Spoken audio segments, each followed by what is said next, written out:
Hello everyone, welcome to Cinema Savvy and welcome back to our weekly Mandalorian reviews. Today we'll be talking about Chapter 13, The Jedi, which is the episode where everything happens. Now, as you can see, it's not just me and George tonight, we have a full grid of people. I'm just going to hand over to the people below to introduce themselves, otherwise there's going to be like a weird echo where I basically do exactly the same thing. So thanks for joining us tonight, gents. If you want to go ahead and introduce yourselves. I'm sorry, I'm pointing this way. Matt, go for it. Oh, cool. Hi, I'm Matt from Blue Bantha Milk Co. And this is... And I'm Sean from Blue Bantha Milk Co. We're a YouTube channel all about positivity in Star Wars. And that's it. I think Mandalorian's getting us towards more of that positivity in Star Wars, because I know there's been like a massive divide with it and lots of shouting and arguing on the internet. But I think this one tonight, especially this episode's been pretty unanimous. We haven't gone into it in depth. Even me and George, we usually talk about the episode beforehand. For the most part, we've kept pretty much stum. So everything that you're going to hear tonight is just going to be fresh off the cuff discussion. And as always, it is going to be completely spoiler filled. Please don't watch this if you haven't seen the episode, because as I said, everything happens in this episode. This was the linchpin where everything was hanging on. And I'm really grateful that we've managed to get you guys on tonight to discuss it, because I'm going to be diving in deep in this one. Absolutely. And the main thing before we get into it, guys, as usual, we're going to quickly shout out our Facebook. When you want to find out what videos we're doing, Facebook Cinema Savvy, Twitter at cinema_savvy, and we do have a link in our description below to TeePublic. And we'll talk about the other guys in, but their Twitter, if you want to get on it quickly while we're talking, is at Blue Bantha Milk, and the YouTube channel is the link. And we also have it in the description below. So they've been on some great videos so far. They were on Star Wars Explained last week. I'm not blowing smoke, guys. It was pretty epic. So we're happy to get you on, and I think we're going to kick off. As me and Chris have said, we've discussed all of these together. We've got a couple of guests coming on the next few weeks. So if you want to give your like very vague initial thoughts on like Mando season 2 so far, leading up to today, how it's been, because we've had a fun experience, a couple of random things, but we've enjoyed it so far. Loving it so far. I'm loving the way they're tying in all these, Cobb Vanth, so they're bringing in the books, and then obviously Ahsoka and all that. And there's this kind of the first season felt a lot more self-contained until like the moment the Darksaber appeared, and that sort of felt like, oh, actually we're in a bigger world than we expected. And then now they've really sort of I feel like Filoni's sort of like pushed Favreau out the way and been like, I've got some characters I've got some things I need to work through, and I need to get these characters, I need to see what they look like. And I'm really enjoying it. It does have that sort of it still has that video game feel to it of like mission. You go see one person, that person says, oh, I can give you an answer, but first you have to do this. And then you do that, and then you get the answer, and that leads you to another quest, and so on and so on. Which I guess your mileage varies on that. But I'm enjoying it. It is simply what it is. Matt? Yeah, I'm enjoying it as well. And I think I guess I go off slightly differently, because I really like mythology and that sort of nerdy stuff. Like I love that stuff. I love hero's journey stuff.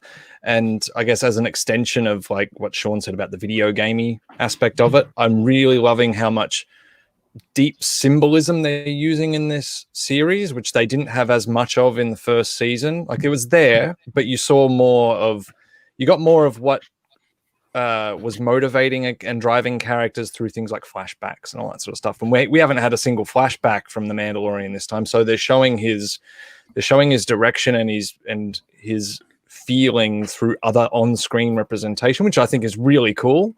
And I guess the other thing that about the video game style thing of like mission, I'm very curious, because like in a mythic storytelling perspective, that's the point where you go and you get get allies, right? So there's always that bit where you get the call to adventure, and let's call that the first season. He's accepted it, and there's this continuous going and accumulating of allies, and in some cases also villains, and like they're building up this roster that is getting bigger and bigger and bigger. And I guess that can be good and that can be bad, and I guess time will tell. We don't know how it's executed yet, so I'm excited for that. Yeah, and the video game thing's very interesting, because me and George, this is actually the one thing we have discussed is the structure of being video gamey. So season 1, I remember seen a lot of discussions, and I thought this too, where, you know, he'd go on a mission, he'd acquire Beskar, he'd melt it down, and he'd get shoulder armor +2 dexterity and +2 strength kind of thing. And then he was like he kind of leveling had up, that wasn't going. he? Exactly, yeah. And then he was like fully buffed by the end of season 1, and that was kind of the video gamey thing. I think if you're going with that video game comparison with this series, it's more the "I'm sorry, your princess is in another castle" kind of thing, where we think we're arriving at the location, now we've been tipped up to another one and another one, and we do kind of get a little bit of that with this one too. But with this, it completely opens up the world. I think it's even going back to like the old EU, or Legends as it's called now. So it's doing some things. I can understand how that might be frustrating for some people in terms of the storytelling, but I think all was forgiven with this episode for me. One of my concerns was that I felt like the filler episodes were still fun, but I like having plot. I like to see an advancement in the narrative, and I felt like I finally got that with last week's and especially this week. So I'm very happy with how it's moving ahead. And I guess Chris, go on, sorry. Yeah. Sorry, just on that, like the filler stuff, we're working on a video on that at the moment, and I think I've had that same feeling where it's just like I want the macro story. I want more of the macro, like the overarching. And last week's episode and this week's episode give us plenty of that. And it's there. I've felt that little bit of frustration where there's been so much focus on the micro story. And I guess what has helped me get past that is finally getting some blendedness. Is that a word? Where like these last 2 episodes can show us that the show can give you both. It can give you character moments as well as advance that macro plot forward. But I feel like you benefit from having spent those quote unquote filler episodes by learning more deeply about how the character is on the inside without advancing the plot. That benefits the plot later. And it's something that I don't think you get to see until you finally get some plot points. But in the moment, like the second you've watched that episode and go, oh, this was just character stuff, this didn't do anything with plot, it's very tempting to be like, oh, another one. They're really taking their time with it. I'm currently reading the From a Certain Point of View, Empire Strikes Back, and it's pretty good. I've read like the first 5 stories, but there was one I was reading last night, and it's just a character who's it's literally the character who, you know, when Han and Leia are arguing in Hoth and there's the guy who walks between them, it's him. Like, you get his story. But at one point he mentions Shara Bay, and Shara Bay is Poe Dameron's mum. And that was the thing, like when I was reading it, when that happened, I was like, oh, that's good. And I had the same experience with any time on The Mandalorian where they mention a character or they mention something that ties in. And I love that stuff. Like, character plot is great, but I love like when they give you that little taste of this bigger, wider world. And you're like, oh God, that ties into this. And just blah, blah, blah, blah. There's tons of that in this one. Yeah. I think adding with that as well, the main thing Chris spoke about is the biggest thing for me about this series was that episode 1 was called Chapter 9, that it was this continuation. So I've now got this thing drilled in my mind that whether it's 24 or 32 or 40, hopefully it's 24 chapters, they all seem like you're going back to, you know, episode 5, that's probably still my least favorite episode. But then we had not necessarily a payoff right now, but episode 5 looks pretty important now. A year ago, it was like, oh no, now it's starting to be, okay, something's happening. So I'm a bit more, I think cautiously optimistic is probably my best word. Now we've had a couple more things like episode 2 of this season, we both struggled with, and I rewatched it a week later. Normally I see it like twice on the same day. I wait a week. Me and my dad did episodes 2 and 3 back to back. It worked great as a little double bill. You got the character moments with the frog lady. I don't know if she's got an official canon name yet. I'm sure she has already, but frog lady. No, it's Frog Lady. That's it. Frog Lady and Frog Man. Spell lady like L-A-D-I or something. Make it look Star Warsy, you know. Yeah, but no. There's a lot of calling characters by their species, though, isn't there, in this show? Like Matt was saying to me, it was like, you know, the character who is a Mithril is just called Mithril. You know, there's no sort of like, you haven't kind of thought, oh, actually, you better give him a name and just have that be like a nickname. Craig. Yeah, it's just like Craig the Mithril, who everyone calls Mithril. Yeah. Definitely. So Frog Lady's just Frog Lady. And I think it's a really good way to segue in as well. We start this off with, we all knew episode 5, we all knew Filoni was directing. This was announced quite a long time ago. Before the season began, I think we knew Filoni was on episode 5, and they're doing very well to keep the other directors locked up. We knew Favreau was doing one. I think Rick Famuyiwa was announced for 6 or 7. I can't remember which one. We know obviously he's got to do one of them because his name's not popped up on the credits yet. But we kind of, okay, if the Ahsoka rumors are true, which we all pretty much thought, especially when you got Cobb Vanth on episode 1, you get, okay, most of these rumors are probably not true. We'll actually get to talk about Rex later because there was no Rex. But Yet. Yes, yeah. This is the other thing. We can get to that as well. So we got Ahsoka. I was expecting, this really big. I think many people may have been this big reveal. Someone coming out of the shadows like Bail Organa in Rogue One, which was a great scene. Proper got everyone, the Force team. But we just start off with Ahsoka in this, and it was like live action white lightsabers. It just started with the action scene. I did not expect that at all, and I was a bit. I was like, is this risky? Is this the right thing? Is this a big reveal? But no, they just chucked you in. Like, if you don't know who Ahsoka is, you know that this is the Jedi he's looking for now. And I think that's a really big thing. So that opening scene, I thought, was a really nice way for people that didn't know who she was, just to get him in the line and goes, this is the Jedi, this is what she's here for. And then, intro music, chapter 13, all that stuff. I think that was one of our biggest concerns going in as well, was that we are bringing so many of these animated characters, especially Ahsoka, who's kind of like the flagship character of the various animated series that they've done so far.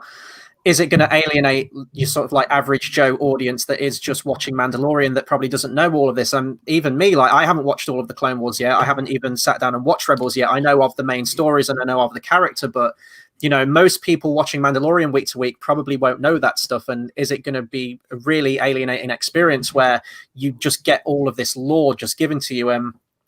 George, you mentioned that you watched it with your dad, who, he knows Star Wars, but he probably doesn't know all the nitty gritty of that animated stuff. He followed it absolutely fine. So I think they did a good job. But there is so many nuggets of information in here where if you are aware of that stuff, then you're going to get so much from this episode going into it.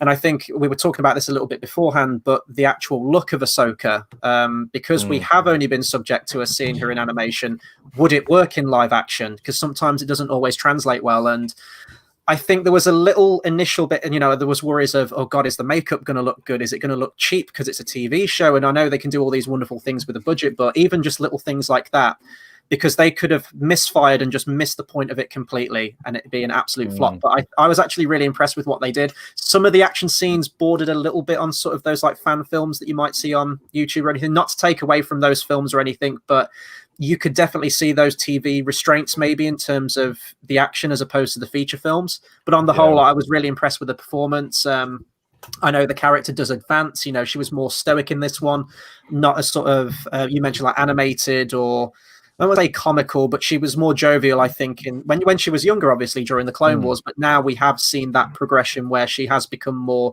disconnected, distant, because she's bombing off on her own, doing her own thing now. She's more like Anakin, I think, in the stuff that we've seen her in already.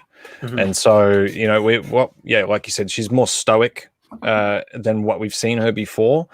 I actually found that a little bit jarring in some respects, because I feel like there's a point at which they reveal Baby Yoda's backstory and his name and all that, and we'll talk a bit more about that at that point in time. But it's actually quite it would seem like there's more of a direct link between Ahsoka and the child from the backstory. I mean, they were in the Jedi Temple together. They've been through the Jedi Purge together in some respects. Yoda is special to her in some respects, and she doesn't show any of it.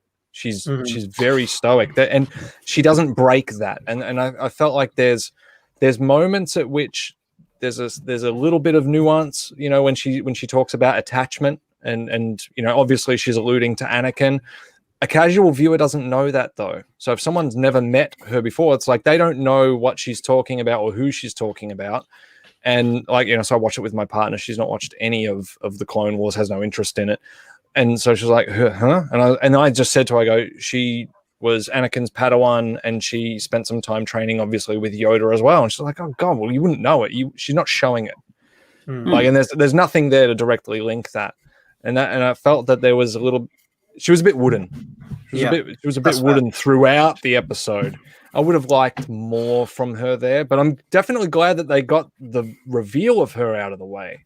Yeah. Because that was my big thing. It's like, is she going to are we going to have to wait the whole episode and then she's going to do the Bail Organa thing and come out of the shadows? And ultimately, if we spend nearly an hour anticipating it, you're probably going to get to it and half the people are going to go, oh, that was it.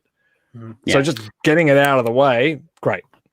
Just let the episode go on without that sitting in the back of everyone's mind. Well, yeah, because when you say alienating people who don't know who Ahsoka is, I found it was more alienating for people who do know who she is. There was that feeling of, because I understand completely. I understand that if she'd had a line of dialogue where she'd said, "Oh, I was Anakin Skywalker's Padawan," that can't just sit by itself for the casual viewer. You then have to expand on that. Yeah. But at the same time, after all this build-up and waiting for her to appear, it didn't kind of I don't know. I felt like Matt says, I felt like there needed to be more. There needed to be that sense of she's going to see Grogu and be like, I've seen one Yoda and now I've seen this guy. What does that mean? What feelings does that create in someone who hasn't seen Yoda for 20 odd years or whatever since the Purge? And I don't know. It's nearly there, but you just need that extra, the show can be as long as they need it to be. So give us that extra 5 minutes where she says, "Oh, I can't train him because I'm not a Jedi anymore. And I'm not a Jedi because of this, and this, because of the Purge, because of Anakin, or something." But it was just sort of "Oh yeah, I can't train him, so you have to go now to somewhere else and go on your next mission, go to your next save point." So yeah, it wasn't quite there for me. I don't know who I blame for that. I don't know whether that is Filoni's failure as a director to get the character to that place, to get that performance out of Rosario Dawson, because we know that she can act. I've seen her on probably the big things that I've seen her on are some of the Marvel shows. I know she was on Daredevil, Jessica Jones, and the series of those. She was fantastic. So I know she can go to those places in terms of performance. So I don't know if it's down to the writing, which is also on Filoni. I don't know if it is Rosario Dawson who is coming into this character. Maybe she watched some of the Clone Wars episodes to do some research. I don't know what her process was like, but maybe because she hasn't had that personal history with the character herself, maybe there's that disconnect there. It could be one of many things, but I did think that too. I guess do you chalk it up to character progression in a way where she's become distant herself, or just down to shitty acting or directing? It could be. I think we're going to get her in another episode, clearly, because me and you, George, we were debating whether there was going to be some kind of big final showdown in this one mid-season episode 5. I do think we'll get there at some point. We do get a little mini duel at the end, but we want it against Gideon, don't we? We want against Moff Gideon or something like that. So we're definitely going to get more of her. I don't think they're going to get rid of Ahsoka anytime soon because she's a very popular character. We've just introduced her to live action. The sky's the limit. They're going to milk that character for all she's worth at this point, I think. But I think we're going to have to see how it transpires in either the rest of this season or if she's in season 3 or something. Yeah, it's that hard point. There's limbo now, right? Where we were left waiting until the next episode, waiting for more information. Until that happens, which of course they can elaborate on stuff later. They can definitely do that. But while we're waiting, I guess we ask, okay, who are we as the audience seeing the story through in this episode? And I think it's Mando. It's his viewpoint because we spend pretty much all the time with him. We don't spend much time elsewhere. So we're learning information as he is. And so I have to ask, if I were Mando, would I feel satisfied with the answers she's given after all that I've been through? After, all these episodes, going through so much to complete my mission, which is hand him over to a Jedi, to then just be told, no. And not much more than that. Go to the rock and sit on the rock. And there's some really great meta-analysis of that I've seen floating around on Twitter, but all of it relies on us knowing Ahsoka. All of it. And so if we do not, then I feel like, Chris, what you said, is whose fault is it? Well, ultimately that falls on Filoni. It does. It's tricky as well because the way I came in was that's his baby, right? That's the character he co-created. He took her through from Clone Wars through to Rebels through to the online sketches. Oh my god, it's Mando. So it's his episode. And the first thing, so I think I've got a really weird advantage. So when they did Black Series Rebels figures a couple of years ago, these are photos on the side, and they basically had to make them look like live action, right? And when they came out, everyone was in uproar, as many people are. But I was like, well, that's just their live action interpretation. And Ahsoka looked weird, but it's like, well, it's live action. We've seen this animated character designed for animation. I think that's always a really big thing. You know, when they cast Rosario Dawson, I know this sounds so weird because it's like the whole Batman thing. I was like, yes, that's the chin. And it is those things that if you had her on and she didn't look like Ahsoka, that would be the main issue from the get-go. That, and obviously you've got to take into account the Ashley Eckstein stuff. So the first couple of times she spoke, I was like, whoa, okay. Like you saw mentioned fan fiction earlier, and it because we've had this voice for 10 plus years of watching these series when I was younger and stuff as well. You take gaps, you come back, you get her in Rebels, you get her in other things, and it was a couple of seconds to get used to it, and then my brain kind of switched on, and I could process it, and it was that this is live action and this is animated. It felt so different, but it's a really interesting conversation, I think, for a lot of people, because it is those. I mean, I did have to say to my dad, like, she came on, he was fine with most of it, but I did say Anakin trained her. Like that's all I'm going to tell you. I'm not going to tell you about the Purge, about Rebels. I showed him clips after because why not? And it was one of those where it was weird to get used to, but the Mandalorian stuff was good because we spoke at times where the show is called The Mandalorian, and quite often he can take a side seat, a back seat. And when the show is that principle, and the principle of the show is him and Baby Yoda, the season arc is taking Baby Yoda to the Jedi. And we had that at this point, and it was that sort of no. And there were some really good scenes in there when we get to later where he was debating it. You could tell he didn't want to do it. And you had these moments of Ahsoka where it felt like this is how she would be, like how the animated one was in terms of movement, in terms of these character moments. But it was hard to get used to because it felt like they were restraining back. Like we can't go fully into it because people aren't going to get it. But it's what you mentioned with the Yoda stuff. I mean, jumping on, like, one of my favorite scenes was that origin story for him. But then it does answer those questions that why did she sort of second glance him? I mean, she knows Baby Yoda's there. Why did she then just attack the Mandalorian when she knows there's a Baby Yoda? It is one of them where it's a really tricky one. And I think this is where the conversation, most of online has been fine today, but most people I speak to online have at least seen some of Clone Wars or some of Rebels. And I think most people sort of on the social media world, and it is that people always forget that the main audience, the general audience, are the people that don't tweet about it. The common people, you know, you get cult films and they become cult films because they're hardcore fans go, but that's not a blockbuster where the world's watching. If this show's, I mean, Disney's got 70 mil subs and this is obviously their main show right now. You know, there's clearly a high viewage figure. So it's one of them where it's really hard to get this right. And I think they did, for me, just about enough to maybe balance both. But I do know I'm in that advantage of knowing that animation universe. And I've also had the bias of time where I've been of that character for X amount of time. So I could afford to have that, oh my God, this is so cool seeing this in live action. Because you did get those moments and it was really jarring in a nice way. So I think Saw Gerrera was the first animated to live action. Granted, it was a different era. And then it's like, okay, well, you look nothing like, oh God, I've forgotten his name, Forrest Whitaker, but it's Forrest Whitaker, so it's him. And that was cool. But this needs to be this character now in live action. I guess Bo-Katan counts last week, which was really cool because it's Katie Sackhoff. But the whole recasting point of things, that's where it gets tricky. And I think, honestly, they did just enough, but there were some things that it was very jarring. The second viewing did help it more with Ahsoka. I think I preferred her on that second viewing. I think it was just adjusting to live action. And interestingly, like the soundtrack as well, like because we talked about this with season 1, you have those moments where Baby Yoda, I'm still going to call him Baby Yoda. We'll go into his origin. He does get a name in this episode, but I think unanimously we're all going to keep calling him Baby Yoda. With the Mudhorn scene, you know, that moment is where you kick in with the Force theme. If you were going to use the leitmotifs and the music from the established Star Wars saga. I think this is the first episode where we do get some leitmotifs coming in. We get Ahsoka's theme from the animated series.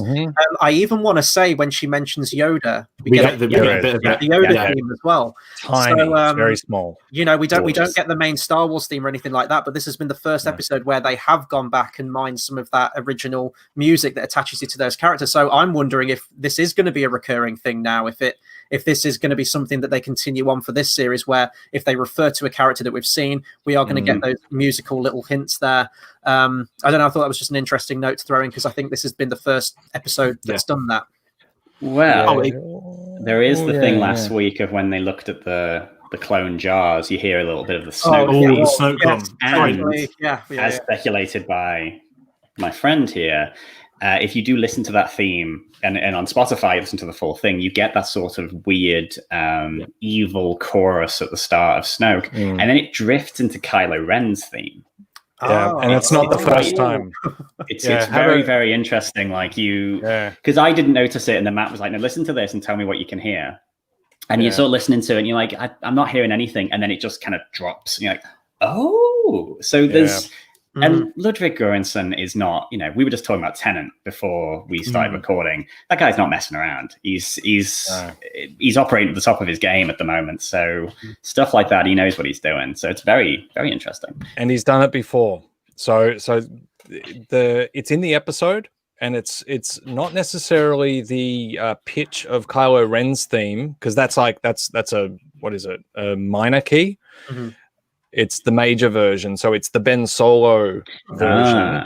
It's in a major, and it's when when the word child is said, and so there's you can read so much into that. But he's used that theme, that leitmotif, in other parts in the first season, and I listened to this great podcast, What the Force, and they talk about the music quite a bit. They've got a dedicated run of episodes about just the music, and in their discussion about chapter 12 they say, look, it's happened too many times now for it to just be coincidence. They've got a friend that they talk to who is a composer, and her input on it was, if it happens once, you can notch it up to being just like dark side theme, or dark side theme adjacent, where they just want to give you the idea of dark side. But when it happens multiple times, there's usually intent. So I'm super, super curious. And there was also, there was March of the Resistance in last week's episode as well, in the final scene with Cara Dune. Yeah, it's very nice. It's so good, that score from last week. I'm going to have to go back and listen to that, because I didn't catch any of those. So yeah, listen to it. But Chris, you're right that this was the first one where it was like, when she mentions Yoda, it was such a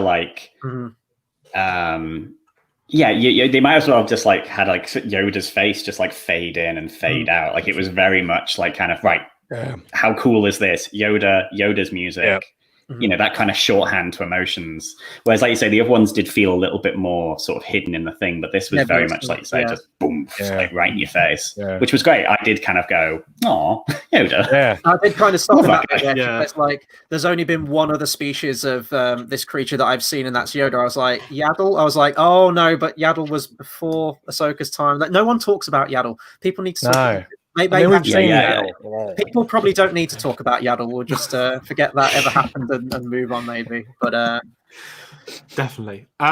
So a big thing. It's weird. So unless you guys want to speak about the mini Ahsoka Mando duel and the villagers intro, I mean, we've spoke about Baby, and I'm happy to go into that origin. Unless you guys want to add something. I was just saying, the villagers for me, it's just like, how many other villages need saving? It does seem like it's a story point that's come up a lot in season 1 and in this series as well. It seems to be a thing that Filoni keeps going back to for whatever reason, whether it's rising villagers up to fight an encroaching force, or whether it's just they're in dire straits and they need help, or militaristic rule. It does seem to be a plot point that's mined quite a lot at this point, I think. It is a bit of a trope of Ronin things. If you read Lone Wolf and Cub or Usagi Yojimbo, it's like these people who just travel the wilds, and then they go to a village and someone says, "Hey, you've got a sword. Can you stop X from happening?" And then they have an adventure, and then at the end they get some money or some food, and then they move on to the next thing. And I guess it's sort of like Western. Is it? That was sort of the man with no name would like walk into a town, wouldn't he? Yeah, that does happen a lot in Westerns too. Yeah.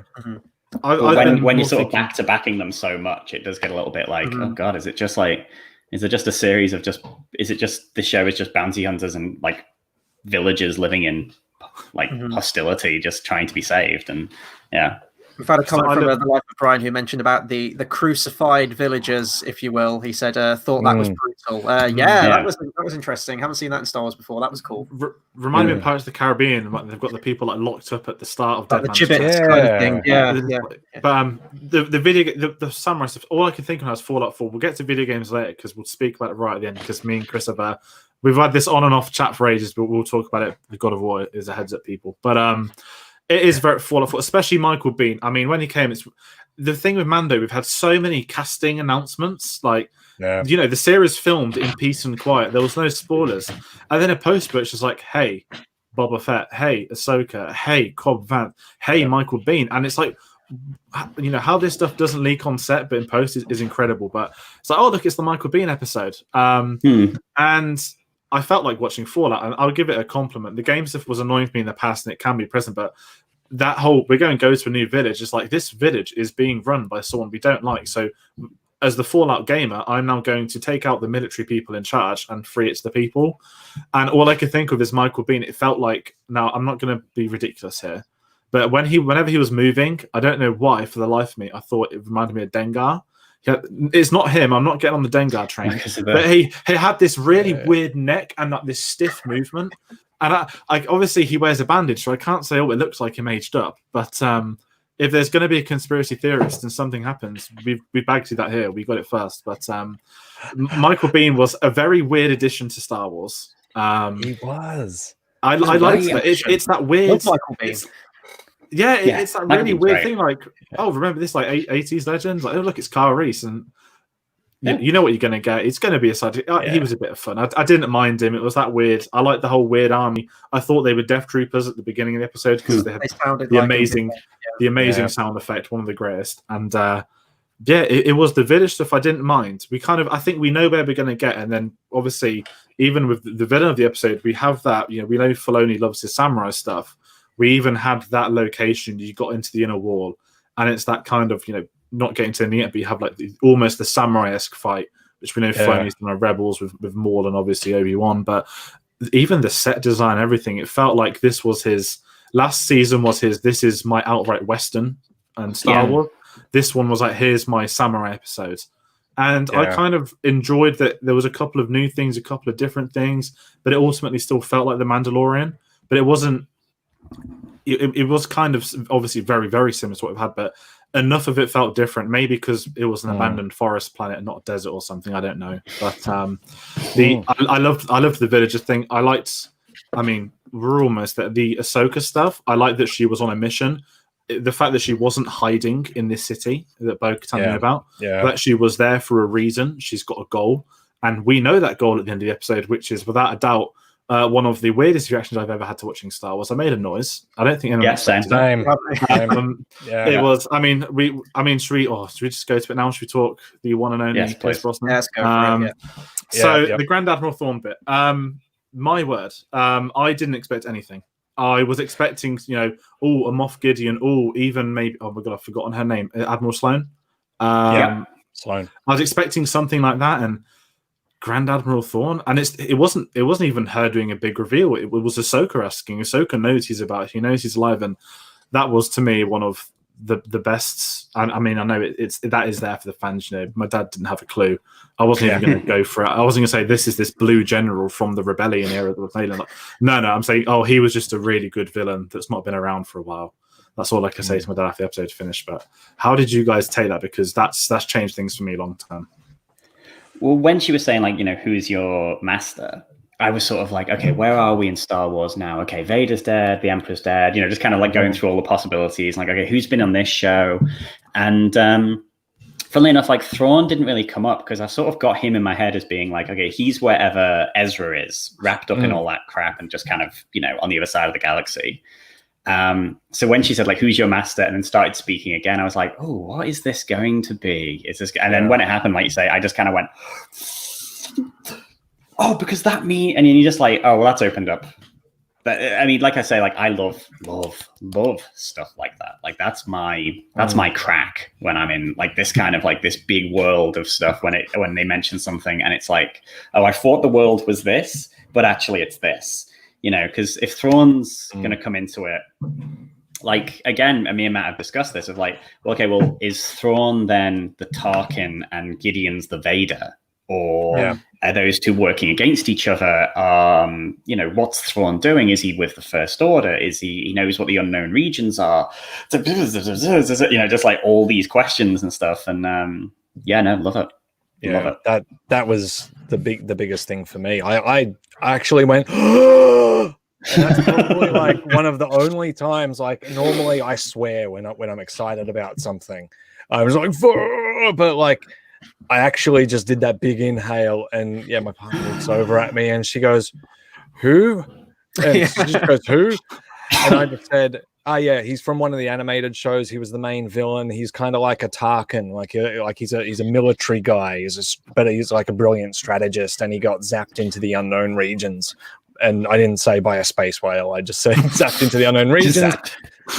And she goes, okay. And I go, and that's exciting because the protagonist of that show went with him. And that's the thing. It's like, okay, so if he's alive and kicking and active and doing things, then is all of this excitement that we've had for Ezra, like a live action Ezra, which I know has been a lot of fun on Twitter and stuff like that. And forgive me, I forget the actor's name, the guy that's Rahul. I can't pronounce his surname. From Haunting in Bly Manor. Like he's been just playing it up, like credit like to him. Trolling, or just trying to get cast. Like he's just sort of like, oh, okay, if I just put it out in the world and enough fans kind of get behind it, maybe they'll just cast me in it. But hey, why like not? The fan casting stuff has been so far kind of happening. Like we've been saying, oh, like rumors are that there's going to be a live action Bo-Katan and Katie Sackhoff's going to do it. It's like Rosario Dawson's going to play Ahsoka, and it happened. So. Could we get this live action Ezra? Are we going to get Pierce Brosnan as? Oh my god! Imagine. Okay, so the background to this, so we went to George and I met at Celebration. For anyone that didn't know that, there's the big famous banner that they put up at Celebrations, like the massive oil painting banner, and they kept a panel of it hidden because that was the Rise of Skywalker section of it, and it spans from episode 1, goes through the animated shows as well. And in that poster, or that painting, Ahsoka looked a bit Rosario. She looked a little Rosario, but Thrawn just looked like a blue Pierce Brosnan. It looked like Bond era Pierce Brosnan with red eyes and blue skin, and we all looked at it and was like, "What the fuck?" Sorry if I can't swear. No, you're good. We're good. I'm looking at it right now, and it is just Pierce Brosnan. So I saw this for the first time today. So can you share your screen, Sean? I don't think I can. I was going to upload it. Yeah. I'm going to be so unprofessional. I'm just going to actually bring it up on my phone. No, so I read the video description earlier on YouTube, and there was a line that George had typed where it was something like, and Easter eggs including the one and only Pierce Brosnan. I was like, did I miss something this episode? And then I asked George about it. And then then he showed me the picture, and I kind of did like the whole zooming in study. I'm like, it is precisely Pierce Brosnan, isn't it? Oh God. Bring it! I've got a photo. Someone has a photo of Pierce Brosnan next to the Pierce Brosnan Thrawn one.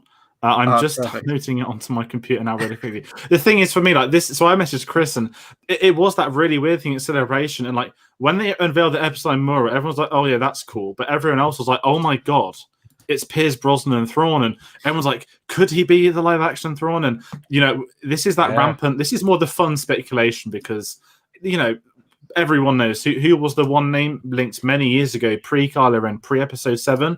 They always said, "Oh, Benedict Cumberbatch will play Thrawn." Sorry, that's the that was just on the slip of the tongue. Get owned, Benedict Cumberbatch. So it was just, oh, look, JJ had him in Star Trek Into Darkness. Why isn't he playing Thrawn? JJ, he's not cast. Everyone's like, this means he's in it. And then this photo ended all speculation. For you guys watching at home, God. we have a slide on him. Oh, so, God, to me, look at that. James that Bond would is be perfect. Incredible. He would need to learn. Because the voice is Mads Mikkelsen's brother, isn't it? It's Lars Mikkelsen. Yep. And for a moment when it was Thrawn, I was like, oh, maybe Mads Mikkelsen's going to be in it. I was like, oh, no, he's already in Star Wars. We've covered that. But yeah, no, that would be absolutely incredible. Like, and completely doable. Like, this isn't some like piss poor little TV show. They've got the resources and the popularity to get someone like Pierce Brosnan, who's kind of a name. And also that sort of thing of what they're doing where talking about Michael Biehn, talking about Carl Weathers, getting like Nick Nolte, as the voice of Quill, like getting actors who aren't super popular or haven't done that much work in like recent years and being like, no, this is the person who we want. And yeah, I love it. I think that would be amazing. I would have to see more from Brosnan, I think, because obviously he's just Bond, Mrs. Doubtfire, I won't watch and then Mamma Mia. Yeah, exactly. They're like the three that I know of. So maybe he could prove us all wrong. Maybe he could show some like really terrifying, like dramatic chops with it. So Bond's always been some quite dark Bond stuff. Like he does have like, I think he has the potential. He's too pretty, I think is the thing. Like Dante's Peak, is that another one from back in the night? One of his. Mamma Mia 1 and 2. Yeah. He also starred. Oh, sorry, Sean. No. Oh, well, I was in Paris and saw him filming a movie with Emma Thompson. I was walking down the street and some like movie dude tried to stop me in French and I didn't know what he was saying, so I kept going. And then we ended up across the road and we were watching them do like a little car scene. And at one point he kind of gets out the car and he's just sort of standing there leaning against the lamppost. And I was like, that is a very, very sexy man. Like he is just chilling between shoots and just kind of there. And like, Emma Thompson's in the car and yeah, Pierce Brosnan, cool dude. Yeah. To me, he's my Bond. The first Bond I ever got to see at the cinema. I've always same. At Celebration last year, I was like, oh my God, it's my James Bond in Star Wars. I don't think it's going to happen. I would just get too excited. It wouldn't be right. But, on the off chance we spoke about Ludwig talking, he played that Baby Yoda theme now. Again, not one for rampant speculation. I've already made one bold prediction to Chris off air about a final shot of the series. That season we finished with the Darksaber. Could you imagine if this season, we face a black whatever, and then Ludwig's got the Thrawn, he's got the church organ going, and then there's a shot on a ship. I don't like to basically make wild prediction of things I want to see, but that's one of many final shots that I can imagine them doing. I think Thrawn, it's to me, it's far too big a name to name drop. I mean, we all think there's going to be the animated series, the Searching for Ezra. And that's been rumored for God knows how many years now. And part of me sits to thinking, hold on, if they've name dropped Thrawn in live action, if we've seen Ahsoka in live action, we think she might come back. We'd imagine she'd come back. Why wouldn't the Search for Ezra now be live action? Given the set design they have, they've got the facilities. They built the studio in London. Cassian started filming last week. They built it in Australia. Thor's filming in January. Filming Mando season 3 soon. It is not. I mean, it's obviously expensive because it's still money, but that is not an expensive setup to then put a show in. I mean, one of the things we spoke about every week is, oh my God, it looks stunning. Because that budget they saved from not having to design the technology, develop the technology, they've put that on the screen. I mean, even today, those forest shots, you would think they're on location. And we can say that every where does that stop? My thing. Yeah, I was amazed. It's the foreground, background sort of gap, like if you go back and watch the Gunslinger episode, and there's that there's Fennec Shand sitting on the rock with Idiot Toro, and there's only 2 foreground objects. There's the rock and there's the speeder bike. And so in that moment, and also because you've seen the behind the scenes, your brain now is looking for the blend between foreground and the volume. But there's so much foreground in this episode in 13. It's he's touching things, he's interacting with so much, he's going under things, and it's like, did they find some burned out forest that and just go, let's use it now, or like, because it was quite a visually dark episode though, so I think maybe they could match a lot of that stuff. Not to say it's bad or it has been bad this series, but when you've got it in daylight, you can't sort of the themes begin to show a little bit more in the daytime. So it was very dark, but no, it was fantastic. I love the world building of it. You had those like weird sort of like dark crystal things in the background eating from the trees. It's like little bits like that. I was like, oh, this is cool. I do want to say it kind of looked a little bit like what Mustafar was meant to look like at the beginning of episode 9. I think we saw from the exterior of the planet, you could see like the lava rivers. I thought, I'm getting episode 9 flashbacks. Oh God, please help me. But yeah, no, like the last thing I'll say on Thrawn, like it is a name that carries weight to it. Like even in the history of Star Wars, like the Timothy Zahn, the original Heir to the Empire novels. I only ever read the first one of those. I never actually finished that, but just from his first scene in that first book. And I think that actually, I haven't seen Rebels yet, but I've heard that they basically replicate that. He's like this kind of like weird art collector kind of thing. At least it was in the book. And this military tactician, as you mentioned, and just reading that, you were like, oh, this is this is a very different bad guy, just mentally and just how he's 1,000 steps ahead of everyone. And then when they mentioned Thrawn, I was, because I haven't seen Rebels, I was like, oh yeah, something happened at the end where someone went missing and Thrawn went into like a wormhole or something. So I think we'll get him in live action. I don't think they would have mentioned him in this if he wasn't going to translate into live action. But the one caveat, and I always say this, and they've done fine so far with Ahsoka, is that you're throwing all of this animated stuff in. I don't want it to cease to be The Mandalorian. Like, The Mandalorian needs to be front and center. It needs to be his story from his perspective. And I don't want it to open up too much into this like crazy animated world with all of these characters. And then The Mandalorian diminishes and we forget, we lose track of what the point of the show's about. So as long as they don't do that, then I think we're in good territory. But it's a complete shakeup in terms of the villains now. It's like, who does Gideon answer to? Does he answer to him? Is it like a separate faction? We won't know until we know. So that's really what I'd say on that. Should we get onto Baby Yoda now and his origin? The other big Gordon's Goku, whatever you want to call him. Like, go nuts. Goku Power Rangers. So that's mine. That's going to be. He's going to one day get a weapon, and you're going to hear it. He's going to transform into the Hulk. Baby Yoda Revolution. Greg. Was that anyone's list that he'd get named today? I thought it would be this. And I kind of said to Chris, like, my worry was because we know he is Baby Yoda. We know these scripts for season 2 were written before season 1 even aired. They were filming it as it aired.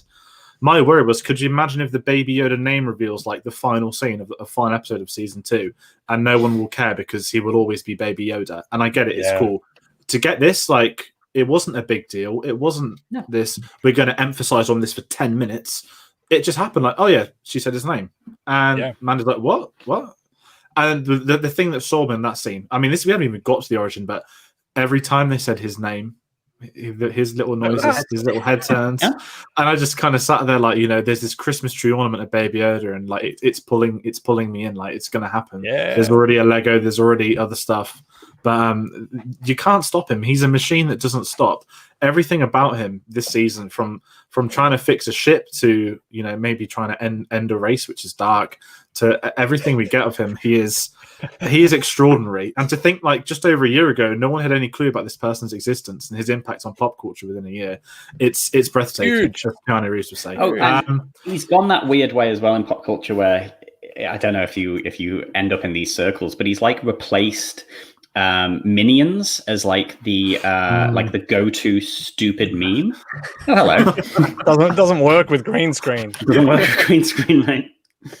Well, anyway, it's kind of he's broken free, and you've got people who are like making like stupid grandmother memes using Baby Yoda as like the weird animated figure in it, and it's very strange. Well, the tell was when like episode 9 was coming out, and it was in conjunction with season 1 of Mandalorian towards the tail end of it, and no one was talking about 9. It was just like, oh, have another Baby Yoda meme, and everyone was just talking about Baby Yoda, and those corporate suits at Disney are just like, we're in the money, and they're going to be in the money this Christmas as well. All the Christmas toys, the new merchandise. I feel sorry for all those disgruntled packaging workers that now have to like cross out the name of the child or Baby Yoda and have to put Grogu on it. All the new Pop Funkos we're going to get with Grogu on there. It's going to God.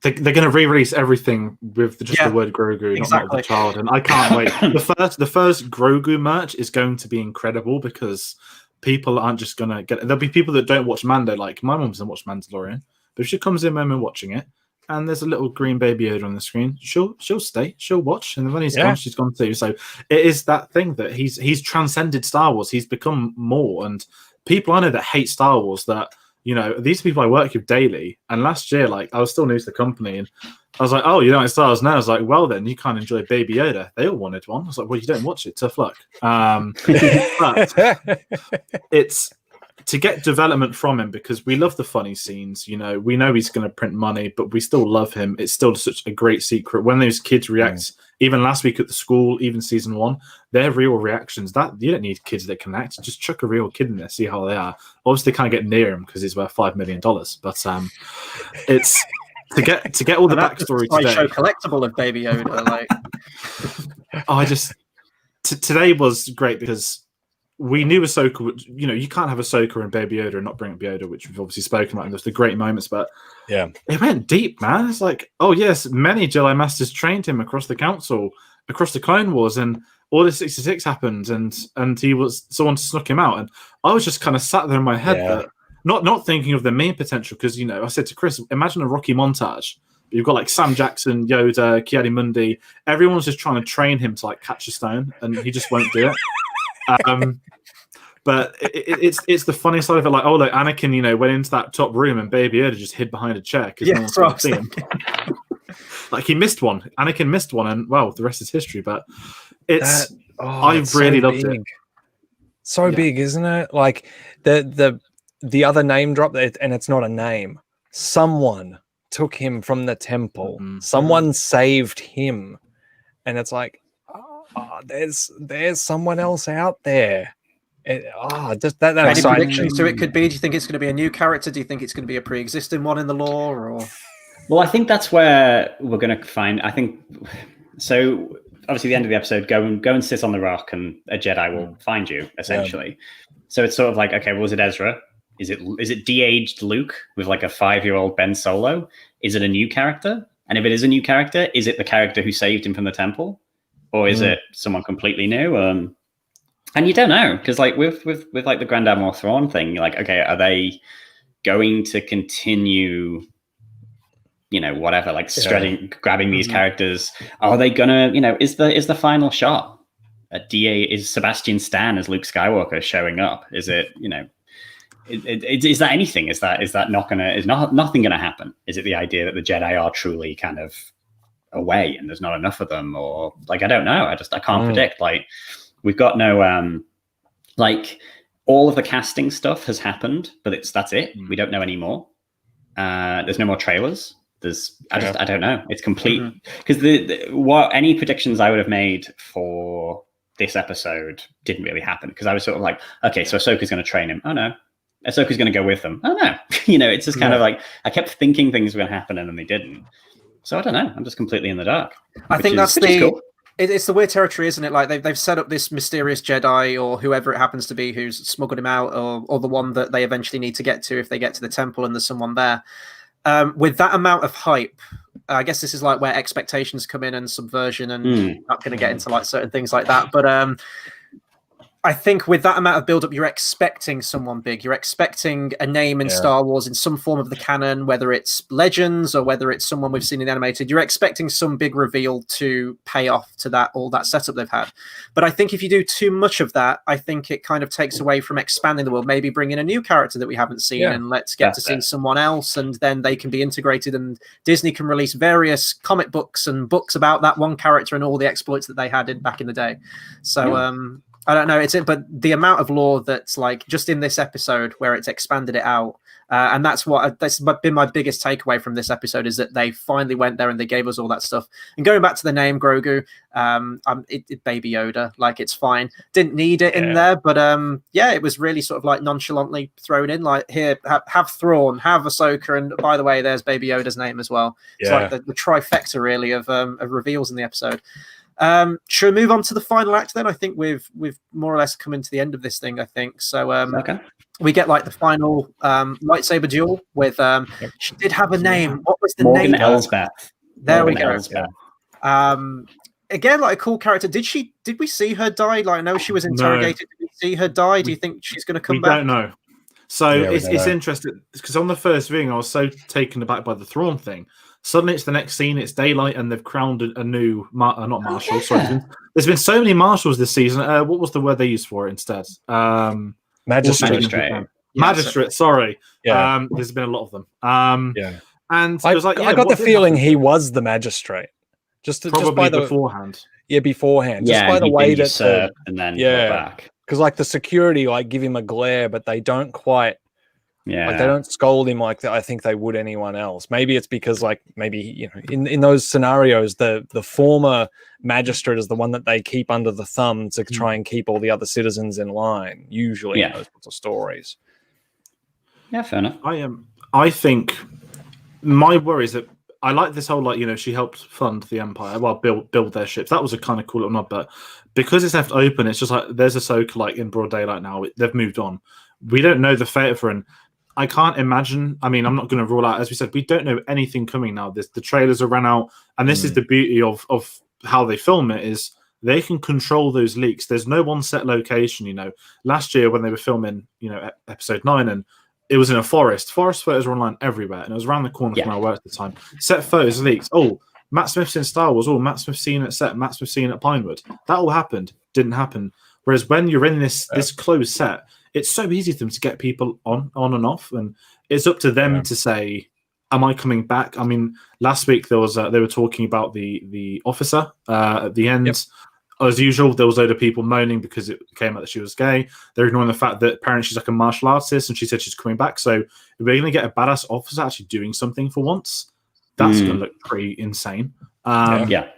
So it's really interesting to see where it goes next, because we don't know if that woman could come back. It seems like there's a bit of story. If they're using the word master, I wouldn't say she's an apprentice, but she was obviously taught in a way how to fight. I don't know if Ahsoka was really... I think Ahsoka was deep down playing with her a bit. She was never really going to struggle, right? There was a couple of moments, but I thought it was really cool to see, rather than have an outright lightsaber duel, because we all know we're going to get the Darksaber fighting at some point. It's been my top dream for a year now. We're going to get Gideon doing something that we don't know. It's going to be insane.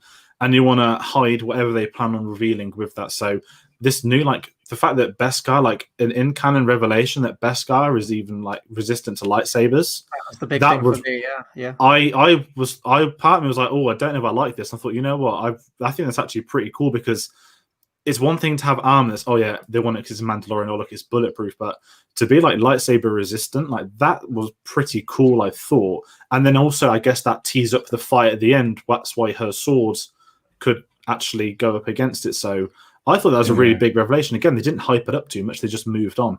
I mean, we know that Beskar can be melted down, so it does have like a boiling temperature. So I don't know how hot a lightsaber is. Maybe that's like a theory video someone can make about the temperature. What is the temperature of a lightsaber when we see it falling through the door in Phantom Menace or something?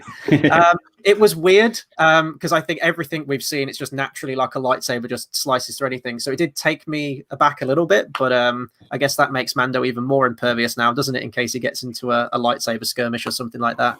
I thought the fight was good. I liked the character. I wanted more from a character, so I hope she does come back there. I know that the actress, just bring up the name now, was it Deanna Lee Inosanto, I think her dad actually had some ties with Bruce Lee. I think they trained together. I know that she's a stunt woman. She's worked on countless films, TV shows, and she's, you know, a martial artist herself. So, and it's the thing with Michael Biehn as well, just going back to his character. Like, I love Michael Biehn, and it's such a shame when they bring these great actors in. We had the I forgot the name of the actor, but the guy who played the Imperial officer in last episode, he crops up a lot. Titus that's it, and they just kill them off in that episode. You're like, no, like I wanted more from them, and I had that with Michael Biehn. But I did like the, going back to what we talked about, like the Eastern influence and the Western influence of Star Wars, and, you know, taking cherry picking from all these different films and mythologies and everything. You had like the very clear visual representation of Eastern fighting, where you had the more martial arts kind of stuff, and then you had the Western gunslinger moment with, and I thought that was same time. Yeah, exactly. I thought that was fantastic. So the duel itself, the choreography, it was fine. It did feel a bit tethered by television, as I mentioned earlier, with like Ahsoka and what we've seen her do in animation, where you do have that freedom of movement and that fluidity. It did feel a little bit stilted, but it was just great to get a lightsaber fight in there in general. And I thought the editing was very good between the two showdowns at the end. The thing I want to say about that was, so the Beskar thing not being able to be cut by lightsabers, I think they talk that through at some point in either Rebels or the Clone Wars. It's a deep cut, and it's not really harped upon all that much, because I think in Rebels they focus more on Beskar making them impervious to a lot of laser fire, and the Empire is trying to get rid of Mandalorians, and they use an invention by Sabine. She's an inventor, and she makes this laser, like this radiation laser that can melt Beskar, and so the Empire uses it to basically almost like broadcast laser fire and kill Mandalorians in their armor. She retunes it to go after stormtrooper armor instead. So it's like a frequency, like I don't know how it all works, but yeah, because there's the backstory of like the armorer at the start of the episode, the previously, and she says, songs of eons past tell of a great war between Mandalore the Great and an order of sorcerers named the Jedi. Oh my god, I've heard that so many times. That's something from the animated show, I'm pretty sure, because that's part of the conflict. It's like there's a Jedi, there's a war between them, and it's what actually makes the war viable is that Mandalorians can't be hurt by lightsabers, so it makes the fight kind of an fair. Even match. Yeah, it makes the fight fair in some respect. Yeah. Lauren says, I think only pure Beskar. So maybe that was it, because I know that she makes a point of saying this spear was pure Beskar. I do want to talk about the spear. So this is like another thing that cool.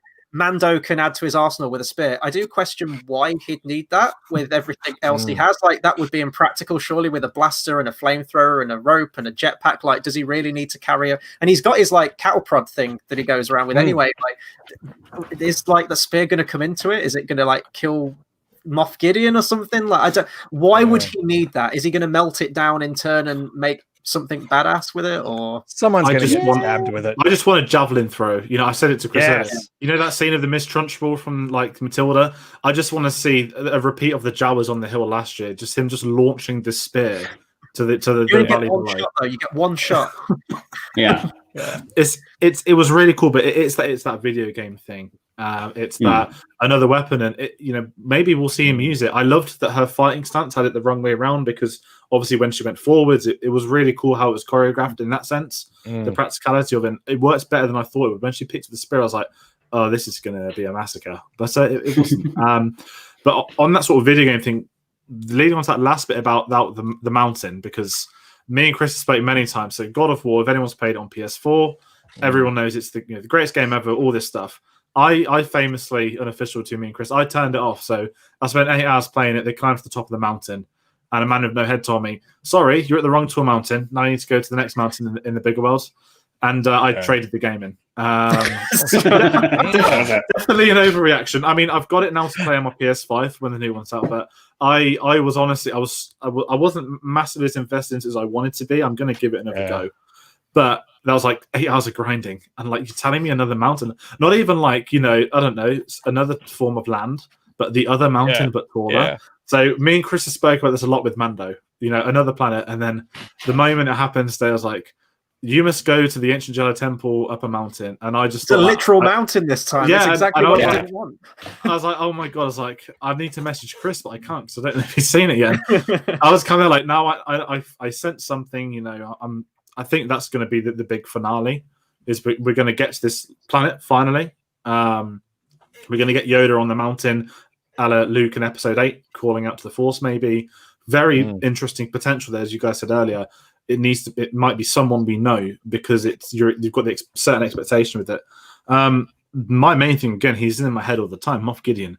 There's a tracking beacon on the Razor Crest, and that is going to come in handy. And whether we're going to get a 2-parter, a 3-parter finale, we're in the final stretch now. I think we've had the middle chapter. I think today sealed that. Okay, Ahsoka's not the one. We've got to go on the mountain, because, as we've kind of discussed, the show is the Mandalorian, and yes, it is about him and brackets plus Baby Yoda, because it is that father-son dynamic that I adore with it. It's going to be...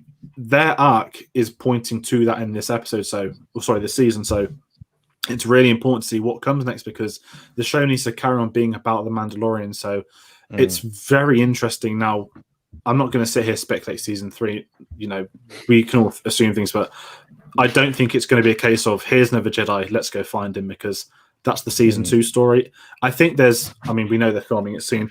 I think these guys of these season 3s mapped out years in advance. I think Filoni knows what he's wanted to do. He always spoke about Rebels, where he knew the ending of the story. That's why he could call it early. Favreau knows exactly what he's doing. I mean, there's been speculation. The pair of them as a duo, they're like an absolute powerhouse for whatever they want to do. I'm very curious to see where it has now, because as again, it's the unknown. Like, we knew last week we'd seen all the trailers, but we knew there was going to be the Ahsoka episode. We now don't know anything except plot point A is this, plot point B is this. Gideon's going to track them, and they need to go to Mountain. So I'm very excited heading forwards for what's going to come from that. Well, the last thing I'll say about the Mounted is, and this was a conversation I had with JX Editor, who we've done some collaborations with on the channel before. It is a deep dive. This is going into Legends. This is old EU, but apparently they name dropped the planet or the mountain they need to go to as Tython. I think it's a planet. Now, this is where it went deep diving. A lot of this was just straight over my head. So JX told me that Legends, it was the birthplace of the Jedi Bendu, also known as the Jedi Order. So this is like the origins, like the way back in terms of where the Jedi first started from. After the invasion of the Infinite Empire, they believed the dark side too dangerous and devoted themselves to the light as peacekeepers. And the Choose His Path part has to be connected to its moons, Ashla and Bogan. That means something to someone. Maybe some people can read on Wikipedia, but it sounds like they are, Filoni is digging into that old EU, those legends. He brought people back like Thrawn, and I know some other characters and things that have cropped up as well. It sounds like we're going way back to like the origins of the Jedi themselves. So whether that's going to be, we keep saying there's so many plot points now that we're juggling. We need to carry on with Moff Gideon and develop him some more. Who is he? The Darksaber stuff. We've got Thrawn now, Baby Yoda, Tython. We've got so many plot points now. Now we've almost got too much plot. It's like, right, how do you distribute this plot? Is it all going to be this series? Is it going to go into 3? Ezra as well, to throw him into the mix. But yeah, my final thoughts on the episode. I'm grateful that it has thrown all of this information to us and this lore and this speculation. We mentioned last week with the clones in jars. Is it Snoke? Is it Palpatine? Who could it be? And now we're getting even more of that. So I'm grateful that now they have, almost just, after the middle point of the season, they have thrown all of this stuff into to sink our teeth into and to speculate on.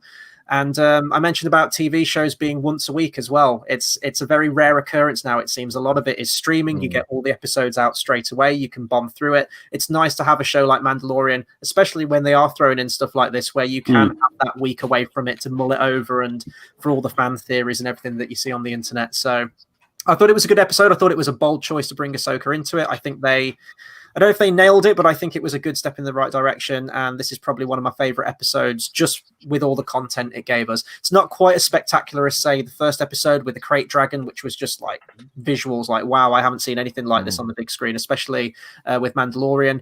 But it was good. There was a lot to dissect in this one, I think. So I enjoyed the episode overall. I do wonder if, like the Bo-Katan one, like this one, how much of them are like backdoor pilots for spin-offs?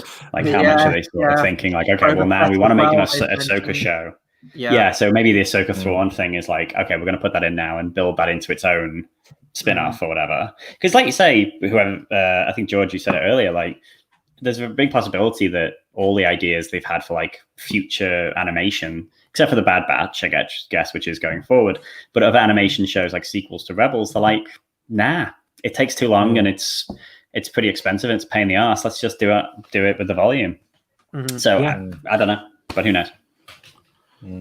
I'm pretty excited to go back to what I said at the start of this stream. Mountains mean something. So like that's in mythology, mountains have a very sacred space, and something that I always go back to is when we were at that celebration panel, announcing the Mandalorian. Favreau said, how he went to Jedi. I went to Jedi school, and like now he's a Padawan of the hero's journey. And so like what I've seen him do in expressing his understanding of the hero's journey as mythology and whatnot has been very literal. It's like, there's this idea and this concept of slaying dragon, slaying beast. Well, let's slay a dragon then. Like he doesn't tend to go for subtle with that. So the mountain, climbing a mountain is going to have some sort of deep meaning. Mountains are usually representative of like polarity. So there's always like light connects to dark. Somewhere like there's always that kind of thing, like we saw in The Last Jedi. There's the mountain, there's the platform that Luke meditates on, and then there's the hole.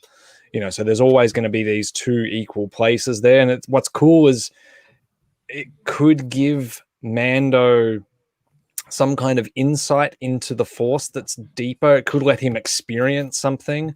We haven't seen any flashbacks of of his past in this season, so it could unlock something inside of him about his past, or make him deal with something more personal. So I'm really keen for that.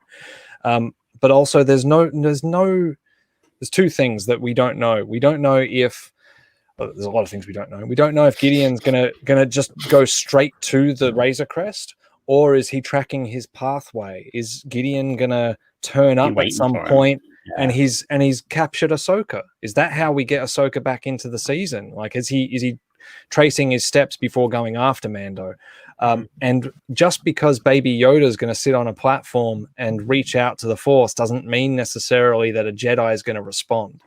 Yeah, like there's so much possibility there, and we haven't seen the Mandalorian deal with a bad bitch, at this point. There's been women in his life trying to get him to take his helmet off and show who he really is, and we haven't seen him deal with, other than his old fling, we haven't seen a version of that is bad. So, like, if I'm going to get into speculations, I think someone that's not quite a Jedi might reach back out to him and might tempt. I think he's going to have to deal with temptation in the next season, and I think that's what the end of this show is going to push us into. Anyway, that's all. Physical and metaphorical mountains. I mean, there's a lot of stuff there that can do with the character, and just when you mentioned about the flashbacks, I became conscious, like, we haven't had that this season from him. So hopefully we get more. That was some really interesting stuff, actually. I thought what they did with season 1. Maybe it was just because I got to see a super battle droid again, and the 6-year-old in me was like, yay. I think I've said pretty much everything. George, do you have anything? Exactly the same here. I think I'm all mandated out for today. I'm probably actually going to watch this a third time at some point over the next week. I've not done that for a very long time, but God, it's a beautiful episode. God, it looks so good. I'm obviously, we know Filoni's going to probably get some more episodes in the next season, but his trajectory, again, from start off as George Lucas's sort of apprentice to Favreau's number 2, now he's directing. He's on this pathway. He's got his own pathway. So I'm very curious to see what else he gets to, because he blew me. I loved the pilot in season 1. I wasn't the biggest fan of 5. That was a combination of the story, but also the direction, what they chose to do. A couple of things were a little bit better because of episode 1. Yeah, but this one is complete. I mean, I had faith in him anyway. I've always had that faith with this. Is that reaffirming what he can do for this franchise. And again, Gallery season 2, the rumors it's going to be dropping on Christmas Day, 1 week from there. I am now insanely curious to just hear him just talk again with the rest of them. But that's everything I can say about tonight. So passing over to you guys if you want to talk about your channels.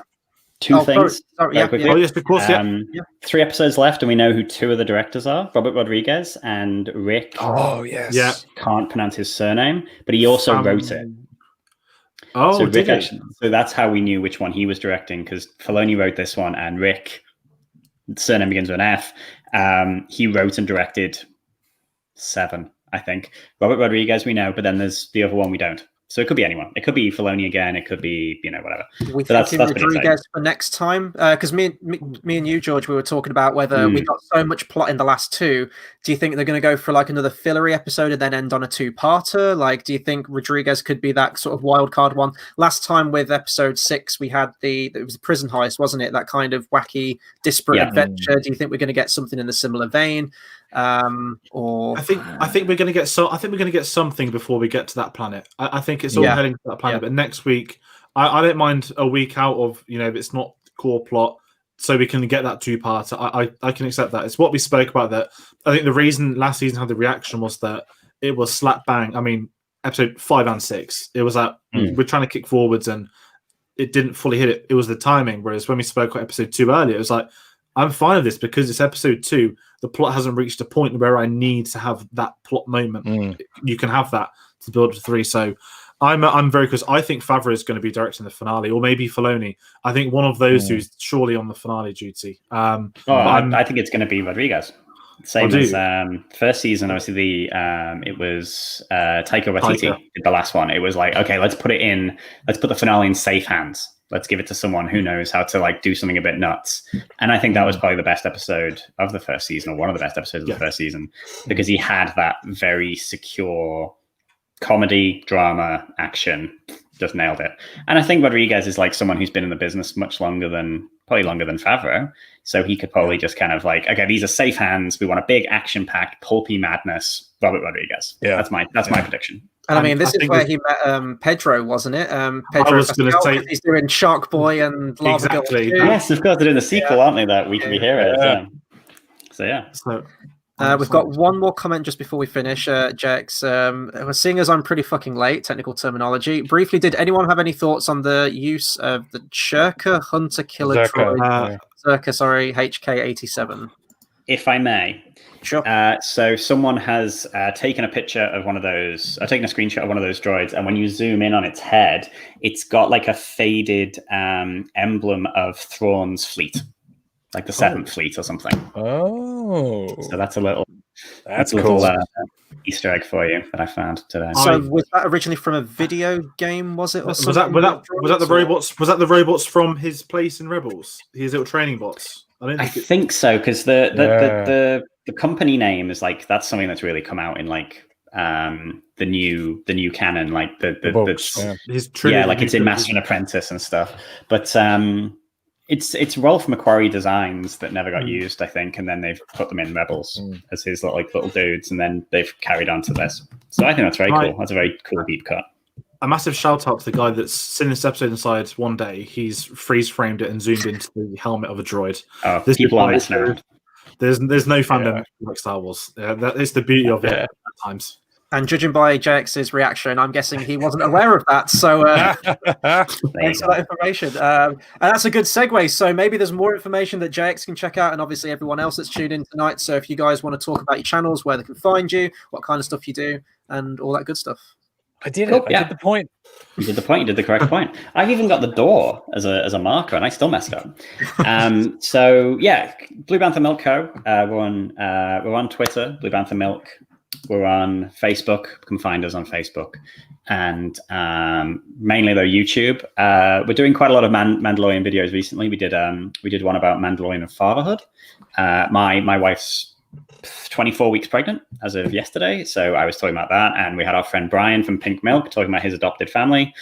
We also just did a video that has proven to be more controversial than we expected. So it's a theory video in which we posit that the Armorer is actually a major villain in the Mandalorian, which has really caused some people to lose their minds, because we sort of said that, oh yeah, she's a cult leader and he's in her cult. And from the comments I've seen on Facebook, a lot of people would very easily fall into a cult by the looks of things. They seem to be super eager to dive in, not quite understanding what a cult is, I think. They might be wearing red caps in their photos, sorry. Yes. Yeah. Very true. So yeah. Yeah. So come check us out, and I'm about to sneeze.